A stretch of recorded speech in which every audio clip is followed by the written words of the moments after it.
Fiasco. L'édito sport sur Europe 1. Bonjour Virginie Fulpin. Bonjour Dimitri, bonjour à tous. Début aujourd'hui des Jeux paralympiques d'hiver à Pékin. Alors le comité international paralympique a changé d'avis. Finalement ce sera sans l'équipe russe. Ça va éviter de transformer ces Jeux en énorme fiasco.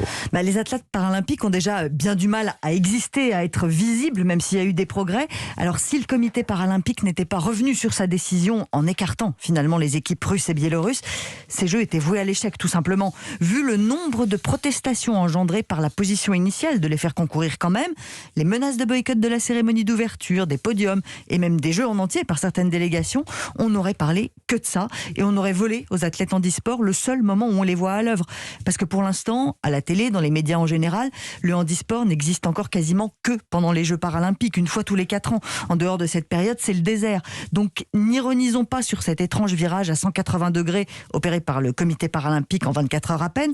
Retenons plutôt que le CIP a écouté les critiques, entendu la colère, qu'il a reconnu son erreur et l'a corrigée. C'est pas un défaut de reconnaître ses erreurs. Et surtout, ça évite 10 jours d'ambiance pesante à Pékin. On n'a pas vraiment besoin de ça en ce moment. Mais ça veut dire que la guerre va passer au second plan à Pékin pour laisser la place aux compétitions ? Elle sera toujours dans les têtes, évidemment, mais on va aussi pouvoir s'intéresser à ces Jeux dans un vrai esprit olympique, si tant est que ça existe véritablement.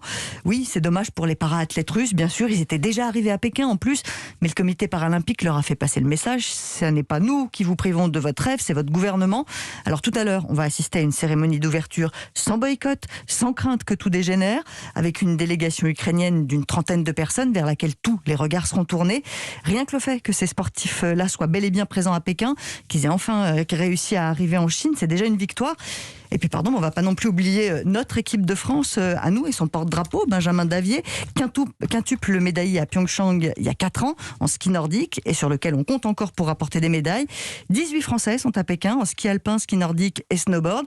14 athlètes et 4 guides. Une petite délégation, oui, mais de grandes ambitions et puis la joie de les retrouver. Ils ont fait face à la pandémie pour se préparer. Ils sont maintenant confrontés à l'ombre envahissante de la guerre, mais au moins, on leur a pas volé leur jeu.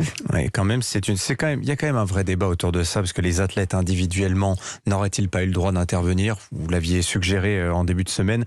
J'apprends que la guerre des sanctions déclarées par l'Occident à la Russie à cause de la guerre en Ukraine frappe les animaux. La Fédération internationale féline a annoncé des mesures à l'encontre des éleveurs russes et des chats russes.